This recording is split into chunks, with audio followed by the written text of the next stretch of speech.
Soit avec vous. Et avec votre esprit. Proclamation de l'évangile de Jésus-Christ selon saint Matthieu. Gloire à toi, Seigneur.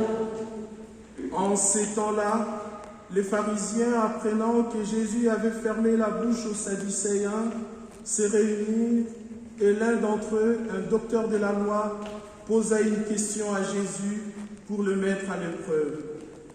Maître, dans la loi, quel est le grand commandement?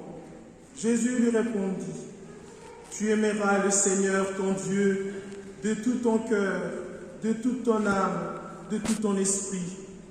Voilà les grands, le premier commandement. Et le second lui est semblable. Tu aimeras ton prochain comme toi-même. De ces deux commandements dépend toute la loi ainsi que les prophètes. Acclamons la parole de Dieu. Louange à toi, Seigneur Jésus.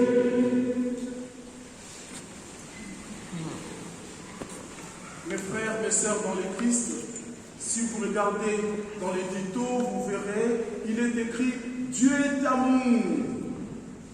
Dieu est amour, en gras et en grand. Dieu est amour. Mes frères, mes sœurs dans le Christ, Dieu est véritablement amour. Notre Dieu, il est amour. C'est vrai. Qu'est-ce que nous pouvons encore dire de Dieu, sinon dire qu'il est amour? Notre Dieu, il est amour. Un philosophe a dit, si vous devez donner les attributs à Dieu, l'attribut qui lui va très bien, c'est de lui dire qu'il est amour. Et c'est vrai. Dieu est amour. L'amour de Dieu nous inonde.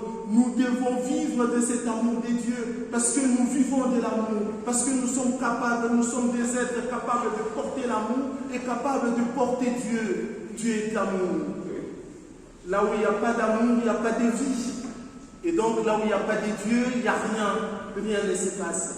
Nous sommes en train là de participer à un grand repas. Ça s'appelle le repas de l'amour. La messe, c'est l'Eucharistie. C'est le Christ lui-même qui vient pour nous donner son corps et son sang. C'est un geste d'amour. Et nous participons à ces banquets. Nous participons à ces repas d'amour. Dieu, notre Dieu, il est vraiment amour. Dieu est amour. Vous savez, si vous aimez quelqu'un, vous allez vivre quelque chose d'extraordinaire et parfois bizarre, en même temps parfois compliqué. Votre cœur bat au rythme de cette personne. Vous pensez à cette personne tout le temps. Et quand votre téléphone vibre ou sonne, vous pensez que c'est cette personne qui a soit écrit, soit cette personne a appelé. Ça fait quelque chose, il y a quelque chose qui se passe en vous.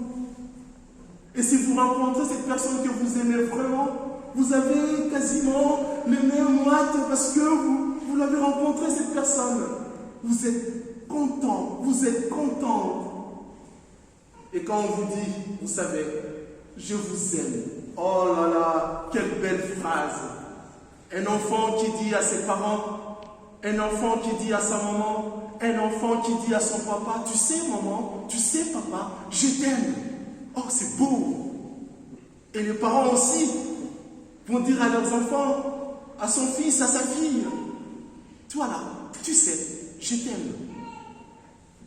Et on peut le dire aussi à un ami, on peut le dire aussi à un frère, on peut le dire aussi à son époux, à son épouse.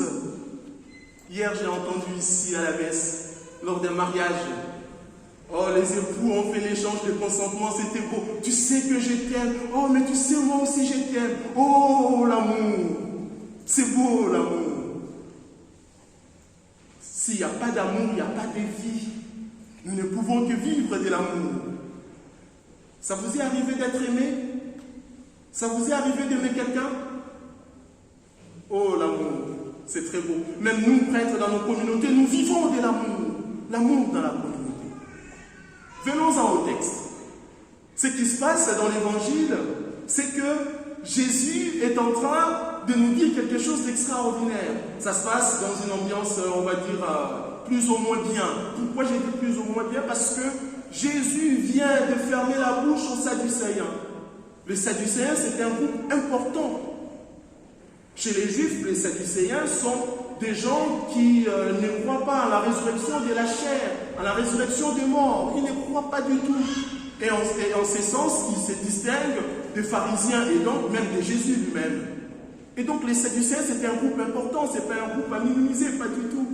Et ce groupe a eu des problèmes avec Jésus et Jésus a montré sa supériorité et Jésus leur a fermé la bouche. Alors très bien, c'est fait. Et c'est le tour des pharisiens. Les pharisiens, c'est un autre groupe aussi, très important. Les docteurs de la loi y sont. Alors il y a un qui prend la parole pour expliquer les choses. Alors sa question est une belle question, une bonne question, mais les intentions sont un peu troubles. C'est pour mettre Jésus vraiment à l'épreuve. Il dit, maître, quel est le plus grand des commandements? Alors cette question, comme je l'ai dit, avec les intentions troubles, donne la possibilité ou l'occasion à Jésus pour pouvoir nous donner la réponse qu'il faut. Mais cette question est posée en même temps. Pourquoi? Parce que dans les 613 préceptes juifs, les pharisiens étaient tout le temps en discussion en train de se dire quel est le précepte le plus lourd, quel est le précepte le plus léger pour faire vraiment la volonté de Dieu. Et c'était donc sujet à discussion tout le temps. Donc en posant la question à Jésus, ces jeunes rabbins qui, entre guillemets, se croient un peu supérieurs à tout le monde, et il a beaucoup de succès, on parle de lui partout, ben, il va répondre à cette question. Alors Jésus va donner une réponse extraordinaire, une réponse sublime, d'une intelligence magnifique. Quelle force de synthèse, quelle puissance de synthèse. La réponse, c'est l'amour. Alors Jésus est très intelligent. Ah non, que dis-je? Ah non, non, Jésus n'est pas intelligent. Non, il n'est pas intelligent. Jésus, c'est l'intelligence même. C'est l'intelligence même, c'est tout à fait normal qu'il donne cette réponse sublime et extraordinaire. Parce que Jésus, c'est l'intelligence même. La substance de Jésus, c'est l'intelligence. Jésus n'est pas intelligent. Jésus est l'intelligence. C'est très beau.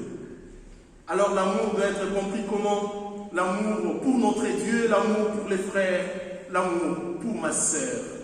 Mes frères et sœurs dans le Christ. Jésus va essayer d'expliciter sa réponse. Il va puiser tout dans la Bible. Première partie, c'est le schéma Israël. Écoute Israël. Deutéronome chapitre 6, verset 4. Tu aimeras ton Dieu de tout ton cœur, de toute ton âme, de tout ton esprit, de toutes tes forces. Ah oui, c'est comme ça que nous devons aimer notre Dieu. Tu aimeras le Seigneur de tout ton cœur. L'amour est un acte de volonté. Vouloir aimer, c'est déjà aimer. Alors nous devons vraiment aimer notre Seigneur.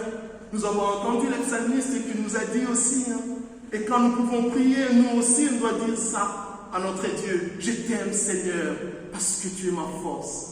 Je t'aime Seigneur, parce que tu es ma force. Je t'aime Seigneur, parce que tu es ma force. Ah oui Seigneur, je t'aime, tu es vraiment ma force. Et c'est Dieu que nous devons aimer, c'est celui-là que nous devons tout le temps et toujours rendre grâce et toujours lui dire Seigneur, je t'aime. Et quand nous professions notre foi, nous disons je crois en Dieu. Et je crois en Dieu parce que Dieu, je t'aime, c'est pourquoi je crois en toi. On croit vraiment à une personne qu'on aime. Si on aime une personne, on croit en cette personne. Et je vous dis là, Jésus est avec nous, Dieu est avec nous, c'est vrai que c'est invisible, on ne peut pas voir, on ne peut pas sentir et tout. Croyez-le, Jésus est là avec nous et Jésus nous aime, même s'il reste encore invisible, on ne peut pas le sentir directement. Mais attention, nous allons manger Jésus aujourd'hui parce qu'il est amour, parce qu'il se donne à nous. Dieu est amour, Dieu est amour, Dieu est amour. Est-ce que nous pouvons être capables d'aimer notre Seigneur parce qu'il est Dieu? De l'amour désintéressé. Ce n'est pas parce que le Seigneur m'a donné un travail, ce n'est pas parce que le Seigneur m'a guéri d'une maladie, ce n'est pas parce que le Seigneur a fait ceci de beau et de merveilleux dans ma vie, c'est pourquoi je l'aime et je lui rends grâce. Est-ce que c'est vraiment pour cela que je dois l'aimer? Non, j'aime le Seigneur parce qu'il est Dieu d'un amour désintéressé. Même si on est en train de traverser des moments difficiles, même si nous sommes en train de vivre cette crise sanitaire, même si nous sommes sous le couvre-feu, Dieu est amour. Nous devons l'aimer, quelle que soit la situation. Dans la souffrance, dans les épreuves, nous pouvons encore dire, Dieu, je t'aime, car tu es ma force. La deuxième partie, et Jésus explicite, il dit, tu aimeras ton prochain comme toi-même. Il épuise dans Lévitique 19. Et ce qu'il dit est extraordinaire parce que c'est l'amour de son frère qui vérifie l'amour de Dieu. Comment on peut se dire qu'on aime Dieu alors qu'on ne peut pas aimer le frère ou la sœur qui est à côté de moi? C'est pas vrai, on est un menteur. Si on aime Dieu, alors on aimera les frères, on aimera la sœur dans la communauté. Saint Paul le dit bien, 1 Corinthiens chapitre 13, l'amour est patient, l'amour ne fanfaronne pas, l'amour supporte tout. Quand on aime, on supporte les amis, quand on aime, on supporte les frères et les sœurs dans la communauté, dans la famille, partout où on est. Mais si vous aimez vraiment les frères, si vous aimez vraiment une sœur, alors vous êtes en train d'aimer Jésus lui-même, parce qu'il a si bien dit, tout ce que vous allez faire à un de ces petits, c'est à moi que vous l'avez fait. Jésus s'identifie à l'autre. Jésus devient vraiment à l'autre. Au cours de ces célébrations eucharistiques, nous allons prier pour que le Seigneur nous donne cette force d'aimer vraiment. D'aimer les autres dans les Seigneurs toujours. Ah oui. Alors on peut prendre le temps d'être tout le temps à la messe. On peut prendre le temps aussi de faire tout le temps de prières, des rosaires. On peut recevoir des révélations tout le temps, d'accord. Mais si nous n'arrivons pas à aimer nos frères et nos sœurs, alors cela ne sert à rien du tout. Nous prions, nous sommes dans le Seigneur et nous devons l'exprimer envers nos frères, envers nos sœurs. Quelqu'un qui souffre a besoin de nous. Quelqu'un qui est en difficulté a besoin de nous. Et nous, les chrétiens, nous devons faire montre de cette capacité de charité. Les gens de ce monde peuvent aussi aider les hommes, c'est vrai, c'est bien aussi. Mais nous, quand nous aidons, quand nous faisons un geste d'amour, nous le faisons parce que l'autre n'est pas seulement humain comme moi, pas du tout, mais parce que l'autre est créé à l'image et à la ressemblance de Dieu, sauvé par le Christ. Ça change tout. Oh, si le monde était traversé ou toujours travaillé par l'amour, si on ne pouvait que vivre de l'amour, alors ce monde changera. Et nous, les chrétiens, nous sommes les artisans de ces changements, de cette transformation, de cette transfiguration. Prions les uns pour les autres. Prions pour que la civilisation de la fraternité s'installe sur cette terre. Que Dieu Tout-Puissant nous bénisse. Que le Seigneur Tout-Puissant bénisse cette parole. Je vais m'arrêter là, parce que j'ai quand même beaucoup parlé. Alors, il est l'heure que nous arrivions à pratiquer l'amour. Amen.